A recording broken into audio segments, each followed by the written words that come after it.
Hi, నేను వచ్చేశాను అంటూ ఇంటి లోపలికి ఎంతో ఉత్సాహంగా వచ్చిన ప్రశాంత్ కాళ్ళు మంత్రం వేసినట్టు టక్కున ఆగాయి. తన ఇంట్లో ఒక అపరిచితురాలను చూసి వెంటనే గంభీరంగా మారి, శాంతి, ఓసారి ఇలారా అంటూ భార్యను కేకేస్తూ సోఫాలో కూర్చుని షూ ఇప్పుకోసాగాడు. ఇదిగో వస్తున్నా అంటూ వంటగదిలోంచి శాంతి బయటకు వచ్చింది. ఎవరీమే అన్నట్లు కనుబొమ్మలు ఎగరేసిన భర్తకు నవ్వుతూ, శాంతి, అరే మీకు తెలియదు కదూ, మా బాబాయ్ గారి అమ్మాయి సుప్రసన్న ఢిల్లీలో హాస్టల్లో ఉంటూ పీజీ చేస్తుంది. పరీక్షల వల్ల మన పెళ్ళికి రాలేకపోయింది. ఇప్పుడు చివరి సెమిస్టర్ ప్రాజెక్ట్ చేయడానికి మన ఐఐటీలో ఇంటర్వ్యూకి వచ్చింది అంటూ, ప్రసన్న, వీరే మీ బావగారు అంటూ చెల్లెలకి భర్తను పరిచయం చేసింది. సుప్రసన్న నవ్వుతూ, మిమ్మల్ని చూడలేదు కానీ మీ గంతులు చూసినప్పుడే అనుకున్నా మీరే మా బావగారని. ఎందుకంటే మీరు చాలా అల్లరివారని, ఎప్పుడూ హుషారుగా ఉంటారని మన వాళ్ళందరూ చెప్పగా విన్నానులేండి బావగారు. నైస్ టు మీట్ యూ అంటూ చాలా చనువుగా ఎంతో కాలం పరిచయం ఉన్నట్లు పలికింది. మరదలి మెచ్చుకోలికి లోపల ఉబ్బి తబ్బిబ్బైనా బయటకు మాత్రం సిగ్గుపడ్డాడు ప్రశాంత్. ఇక సుప్రసన్న గురించి ఆస్తిపరులైన జగన్నాథం జగదంబ దంపతులు గారాల పట్టి పెళ్ళైన చాలా కాలం దాకా సంతాన భాగ్యం లేకపోవడంతో జగన్నాథం తల్లిదండ్రులు తమ కొడుక్కి పునర్వివాహం చేయదలిచారు. కానీ భార్య మీద ఉన్న ప్రేమ వల్ల ఒప్పుకోని జగన్నాథం పిల్లలు కావాలంటే ఏదో ఒక అనాథాశ్రమం నుండి ఒక శిశువును దత్తత తీసుకోవడానికి కూడా తయారే కానీ రెండవ వివాహం మాట ఎత్తకూడదని నిర్మోహమాటంగా చెప్పేశాడు. చివరికి దంపతులిద్దరూ తెలిసిన వారి ద్వారా ఒక అనాథాశ్రమానికి వెళ్ళడానికి ఒక మంచి రోజు కూడా చూసుకున్నారు. ఆశ్రమానికి బయలుదేరుతున్న సమయంలో జగదాంబ మైకం వచ్చి కింద పడిపోయింది. భయాందోళనతో ఆమెను ఆసుపత్రికి తీసుకువెళ్ళాడు జగన్నాథం. వారు చిత్తశుద్ధితో చేయాలనుకున్న పనికి భగవంతుడు మెచ్చి వరమిచ్చినట్లు పరీక్ష చేసిన డాక్టరు జగదాంబ గర్భవతిని నిర్ధారించింది. ఇక వారి ఆనందానికి ఎల్లలే లేకపోయింది. పుట్టిన పాపాయికి సుప్రసన్న అని పేరు పెట్టారు. పాప ఆడిందే ఆటగా పాడిందే పాటగా పాడిందే పాటగా బాగా గారాభంగా పెరగసాగింది. తెలివైనది కనుక తల్లిదండ్రుల వద్దన్న పట్టుదలగా పీజీ చేస్తుంది. మొదట మెల్లగా ప్రశాంత్ని మాటల్లో దింపిన ప్రసన్న అతని సత్ప్రవర్తన, ఒడ్డు పొడుగు, హాస్యరసం పండించే విధానానికి ఆకర్షితురాలయ్యింది. ఎలాగైనా ప్రశాంత్ని తన వైపుకి తిప్పుకోవాలి అనుకుంది. అక్కకి ద్రోహం చేయకూడదన్న తలంపు వచ్చినా కాస్త ప్రయత్నిస్తే తప్పేమిటి అన్న మనసు వైపే మొగ్గింది ప్రసన్న. ఒకవైపు తను చేస్తున్న పని మంచిది కాదు, అది తలవంపులు తెచ్చే పని అని ఏదో ఒక మూలన అనిపించినా పట్టించుకోలేదు. తన ప్రయత్నానికి శ్రీకారం చుట్టడానికి పథకం తయారు చేసింది. మెల్లగా వంటింట్లో ఉన్న అక్క దగ్గరికి వెళ్ళింది. అక్క, నేను రిఫర్ చేయడానికి వెళ్ళబోయే లైబ్రరీ బావగారి ఆఫీస్కి వెళ్ళే దారిలో ఉంది. కాస్త నన్ను అక్కడ దింపమని చెప్పవు అని గారాలు పోయింది. శాంతి, అలాగే లేవే, మీ బావగారికి చెప్తాను అంటూ వెంటనే భర్తకి ఆ మాట చెప్పింది. నచ్చకపోయినా ప్రశాంత్ ప్రసన్నని లైబ్రరీలో దింపాడు.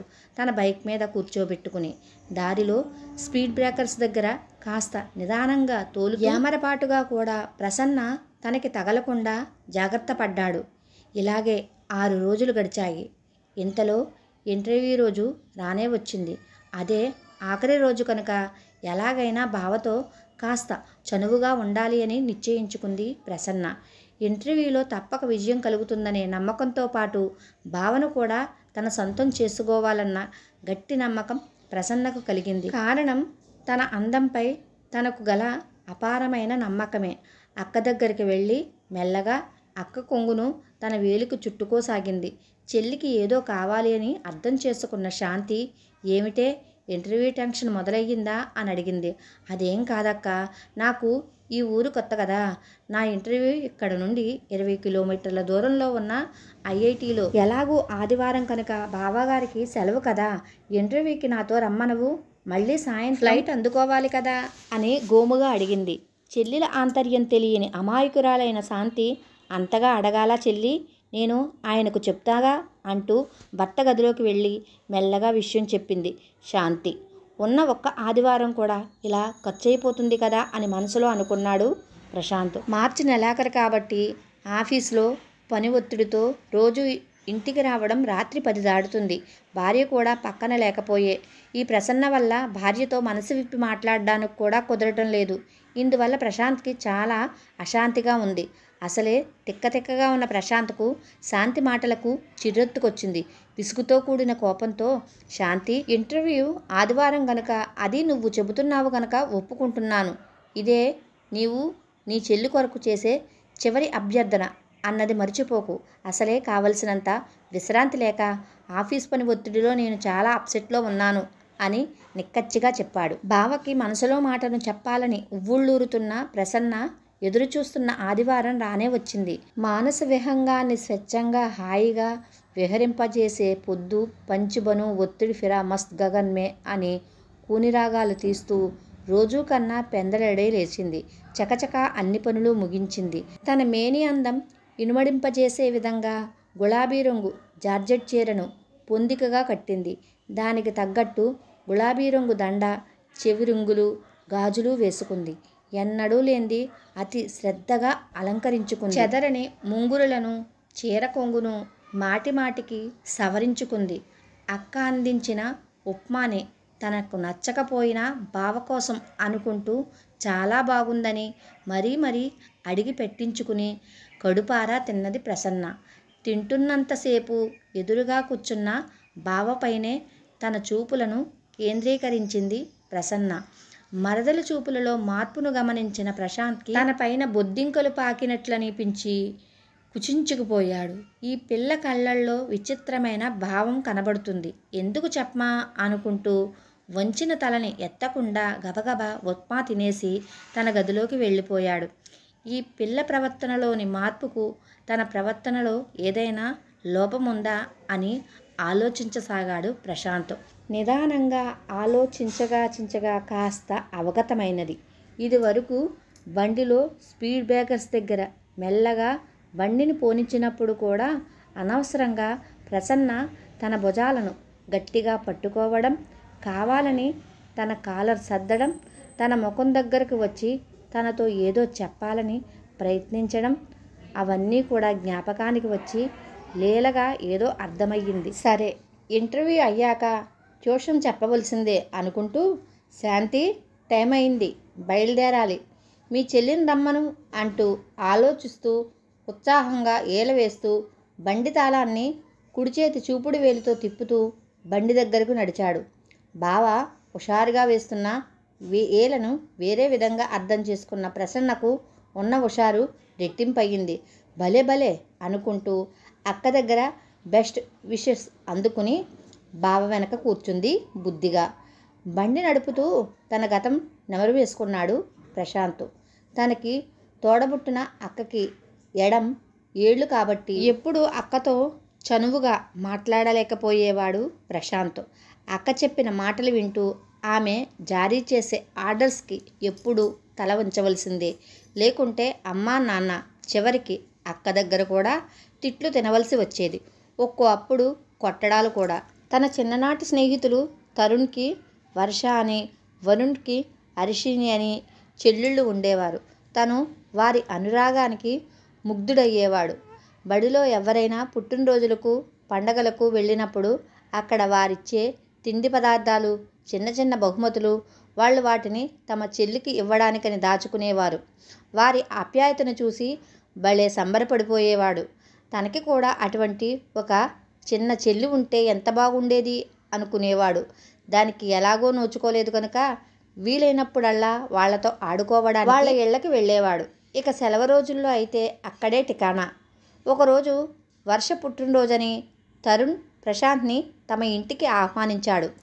చాలా సంతోషంతో రిబ్బన్లు, బొమ్మలు కొనుక్కుని వాళ్ళ ఇంటికి వెళ్ళాడు ప్రశాంత్. కొత్త బట్టలతో బుట్టబొమ్మలా తయారైన ముద్దు గుమ్మలాగున్న వర్షిణిని కన్నార్పకుండా చూసుకున్నాడు. ఉంగరాల జుట్టుతో, అల్లరి నిండిన చిలిపి కళ్ళతో ఆ రోజు తనే రాజకుమారినన్నట్లు కూర్చుని ఉన్న వర్షకు తెచ్చిన బహుమతులను ఇవ్వబోయాడు ప్రశాంత్. మొదటి బహుమతి అన్న తరుణ్దే కావాలన్న తన కోరికను ఎంతో సున్నితంగా, తనకు నొప్పి కలిగించకుండా వర్ష చెప్పిన విధం తను ఎప్పటికీ కూడా మరవలేడు. ప్రశాంత్ అన్నా, నీ గిఫ్టు తరుణన్న గిఫ్ట్ తీసుకున్నాక పుచ్చుకుంటానే, ఏమీ అనుకోకు అంటూ ముద్దుగా నవ్వింది. నవ్వినప్పుడు కాటుకు కళ్ళు చిన్నవయ్యాయి, బొగ్గల్లో సొట్టలు పడ్డాయి. పై పలువరుసలో ముందు ఒక పన్ను ఊడిపోవడంతో కాస్త గాలి బయటకు వచ్చింది. ఇది చూసి ముచ్చటపడి తను అమాంతం వర్షని 2 చేతులతో పైకెత్తి ఆనందంగా గిరగిరా తిప్పేశాడు. అన్నయ్య, ఆ పాపు అని వర్ష అరుపు వినిపించేంత వరకు అలా చాలాసేపు తిప్పడంతో పాపం వర్ష కళ్ళల్లోంచి కారిన నీళ్లు చూసి తను కూడా ఎంతో బాధ కలిగింది. అనుకోకుండా బండి నడపబోతున్న ప్రశాంత్ కళ్ళు చెమర్చాయి. మళ్ళీ గతంలోకి వెళ్ళాడు. ఆ తర్వాత తనకు చెల్లి లేని కొరత వర్ష తీర్చింది. క్రమం తప్పకుండా ప్రతి పుట్టినరోజుకి హాజరయ్యేవాడు. కాలేజీ చదువులకని హైదరాబాద్ వచ్చేదాకా ఇప్పటికి ఊరు విడిచి దాదాపు 7 ఏళ్ళయ్యింది. కానీ అక్కడి విషయాలు ఉత్తరాల ద్వారా తెలుస్తూనే ఉన్నాయి. ఆఫీస్లో ఆడిట్ పని ముగిశాక శాంతితో ఊరెళ్ళి తనకి వర్షను పరిచయం చెయ్యాలి అనుకున్నాడు ప్రశాంత్. ఇప్పుడు అనుకోకుండా సుప్రసన్నని తన చెల్లెలుగా భార్య పరిచయం చేసినప్పుడు, ప్రసన్న నవ్వినప్పుడు బుగ్గల్లో పడే సొట్టలను చూశాక తన చిట్టి చెల్లి వర్ష మళ్ళీ వచ్చినట్లు అనిపించింది. మరో చెల్లెమ్మ దొరుకుతుంది అనుకున్నాడు సంబరంగా. సహజంగానే స్నేహశీలుడైన తను అరమరికలు లేకుండా ప్రసన్నతో స్నేహంగా మెలిగాడు. కానీ ప్రసన్న తన ప్రవర్తనని అపార్థం చేసుకుందేమో. ఏది ఏమైనా ఈవేళ ఎలాగోలా ఈ విషయాన్ని ఒక కొలిక్కి తీసుకురావాలని అనుకున్నాడు ప్రశాంత్. బావా, ఏంటి బండి నడపకుండా ఆలోచనలో పడ్డావు అన్న ప్రసన్న మాటలకు వర్తమానంలోకి వచ్చాడు ప్రశాంత్. వీధి చివరిదాకా బుద్ధిగా కూర్చున్న ప్రసన్న మలుపు తిరిగాక, బావా కాస్త బండి ఆపు అంటూ కిందకి దిగి చెదరని జుట్టు సరిచేసుకుంది. చేతి సంచిలోని చిన్న అద్దంలో తన ముఖం చూసుకుని కాస్త పౌడర్ అద్దుకుంది. క్రీగంట అద్దంలోంచే బావని ఒకసారి చూసింది. తన వంక ప్రశ్నార్థకంగా చూసిన బావతో, కాస్త బాగా ఫ్రెష్గా కనపడాలి కదా బావా, ఈరోజు నా డ్రెస్ ఎలా ఉంది, నీవు చెప్పనేలేదు అంటూ అనవసరంగా నవ్వింది. బావకేసి చిలిపిగా చూస్తూ కన్ను కొట్టు మరి. ఏమీ ఎరగనట్లు మళ్ళీ బండిపై కూర్చుని, పదబావా టైం అవుతుంది అని తొందర పెట్టింది. ఇది చూశాక ప్రసన్న వైఖరి అర్థం చేసుకున్న ప్రశాంత్ ఈ పిల్లకి ఎలా నచ్చజెప్పాలా అని ఆలోచిస్తూ జాగ్రత్తగా బండి నడిపి ఐఐటి క్యాంపస్లో బండి ఆపాడు. క్యాంపస్ ద్వారం నుండి ఇంటర్వ్యూ జరిగే హాల్కి 1 కిలోమీటర్ దూరంలోనే బండిని పార్క్ చేయాలి కనుక ఆ దారి పొడవున ప్రసన్నతో నడవక తప్పలేదు ప్రశాంత్కి. హాలు దగ్గరవ్వగానే, Prasanna best of luck, interview బాగా చెయ్యి అన్నాడు నవ్వుతూ. థ్యాంక్ యూ బావా అంటూ ప్రశాంత్ కుడి చేతిని తన కుడి చేతితో అందుకుని నవ్వుతూ, 1 గంటలోపు వచ్చేస్తాను బావా, క్యాంటీన్లో కలుద్దాం అంటూ చాలా ఉత్సాహంగా పరిగెడుతున్నట్లు వేగంగా హాల్లోకి ప్రవేశించింది ప్రసన్న. పిచ్చి పిల్ల అని అనుకుంటూ పరిసరాలు గమనిస్తూ అక్కడ పచ్చటి ప్రశాంత వాతావరణాన్ని ఆస్వాదిస్తూ క్యాంటీన్ వైపుకు దారి తీశాడు ప్రశాంత్. సుమారు 1.5 గంటల తర్వాత బావా అంటూ చాలా ఉత్సాహంగా బిగ్గరగా పిలిచినట్లు ఉలిక్కిపడ్డాడు. క్యాంటీన్లో ఒక మూలగా కాఫీ తాగుతూ పుస్తకం చదువుకుంటున్న ప్రశాంత్ చదువుతున్న పుస్తకంలో పేజీ మార్క్ పెట్టి మూస్తూ, హాయ్, ఏమైంది ప్రసన్న, సెలెక్ట్ అయ్యావా అంటూ ఉత్సుకతతో ప్రశ్నించాడు.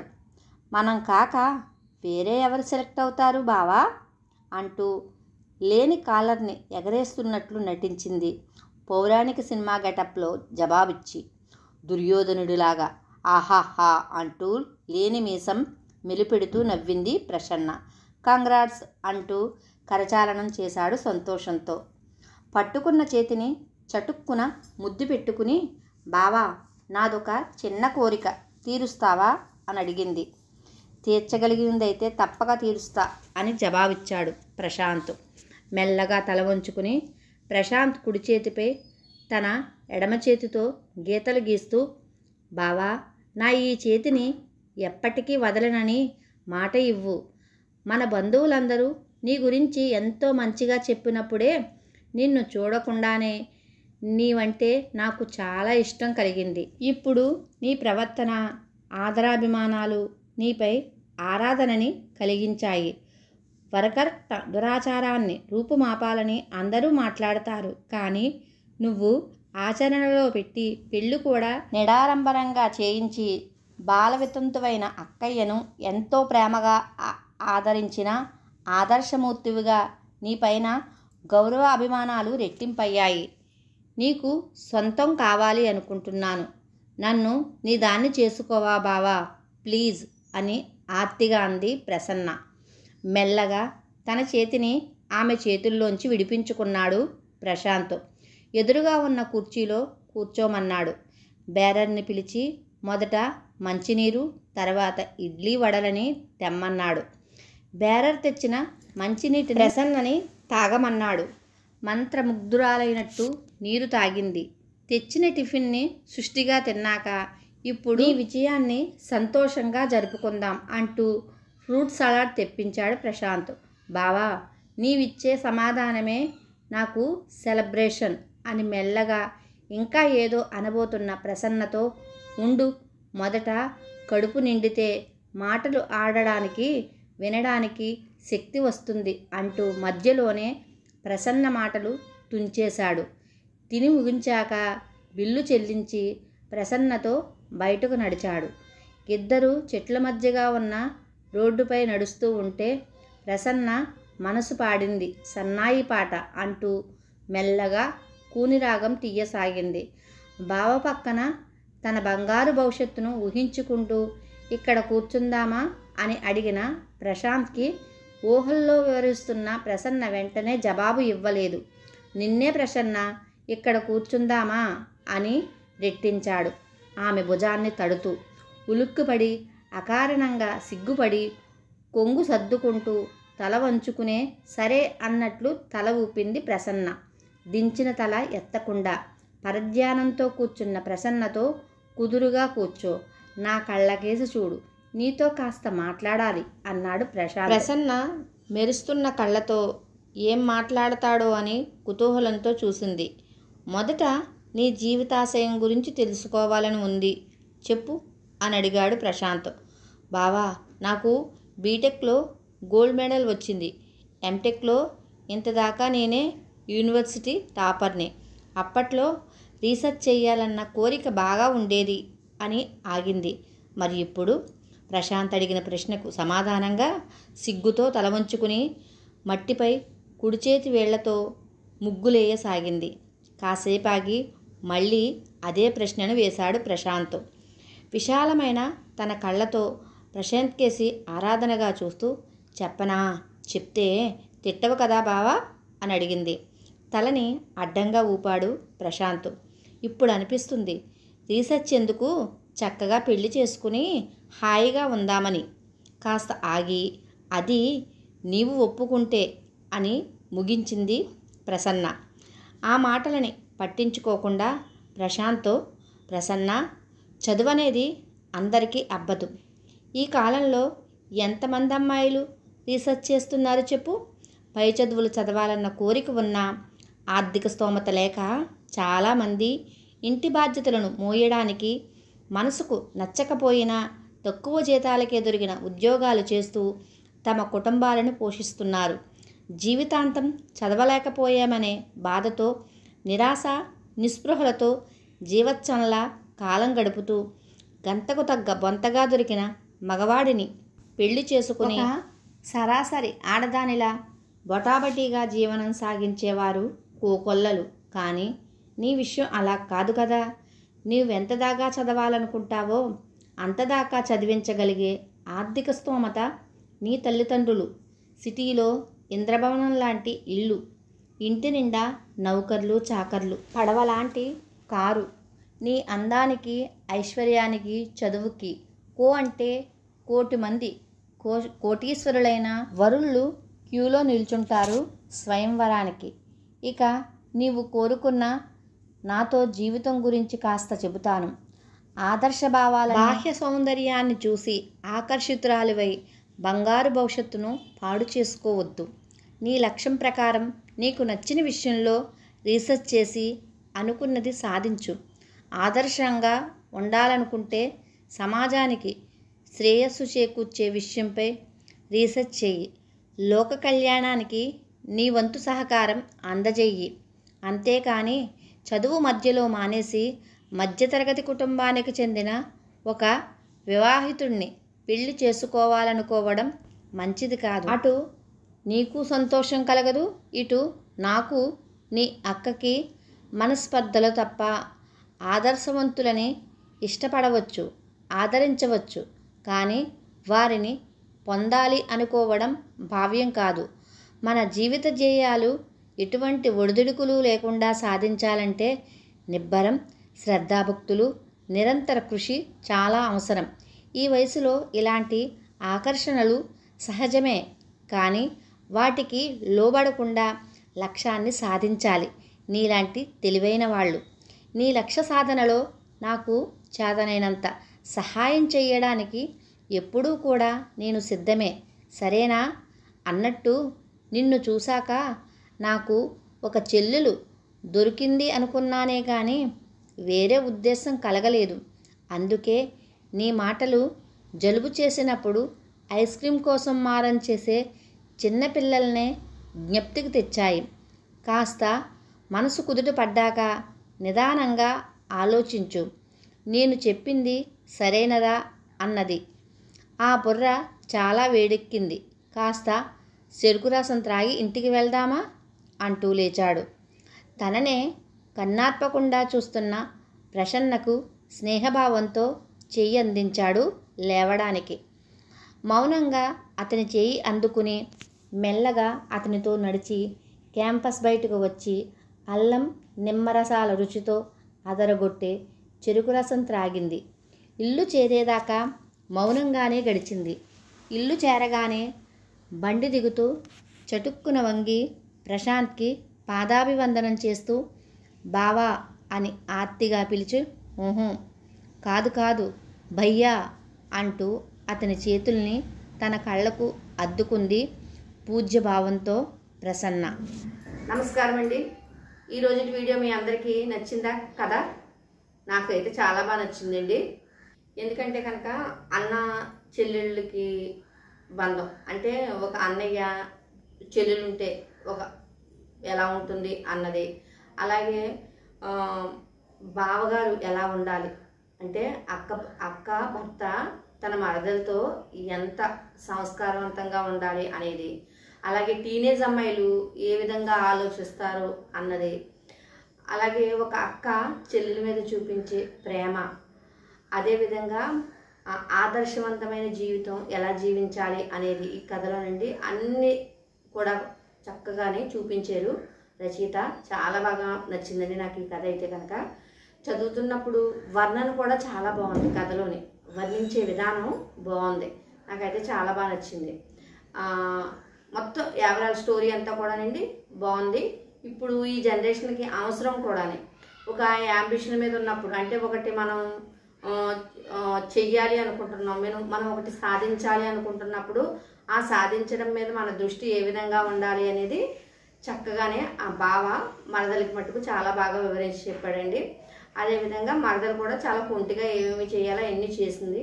కాకపోతే ఏంటంటే అది తప్పు అనేసి చాలా సున్నితంగా బావ మరదలకి అర్థమయ్యేటట్టు చెప్పాడు. ఒక చెల్లెలుగా భావిస్తున్నానని చెప్పాడు. అదేవిధంగా ఆఖరణ తను కూడా బండి దిగి వెళ్ళిపోయేటప్పుడు భయ్య అనేసి తను కూడా సంబోధిస్తుంది. అంటే తను కూడా అన్నయ్యగా స్వీకరించడం మొదలుపెట్టింది అన్నమాట. ఈ ఓవరాల్ స్టోరీ అంటే ఇదండి, చాలా బాగా నచ్చింది. మరి మీ అందరికీ కూడా ఈ స్టోరీ నచ్చిందా? నచ్చితే తప్పకుండా మన ఛానల్ని సపోర్ట్ చేయండి, సబ్స్క్రైబ్ చేయండి. ఏమైనా ఇంగ్లీష్ పదాలు వచ్చేటప్పుడు కొద్దిగా నాకు తడబాటు అనేది వస్తుందండి. నాకు ఇంగ్లీష్ పెద్దగా రాదు. తెలుగు మట్టుకు స్పష్టంగా వచ్చినంతట్లో మాట్లాడగలను. సంస్కృతం అంట మాట్లాడలేను, కానీ తెలుగు వచ్చినంతట్లో శుభ్రంగా మాట్లాడగలను, చదవగలను. కానీ ఇంగ్లీష్ అయితే కనుక కొంచెం తప్పులు ఉంటాయండి, క్షమించండి. సరేనండి, నమస్తే.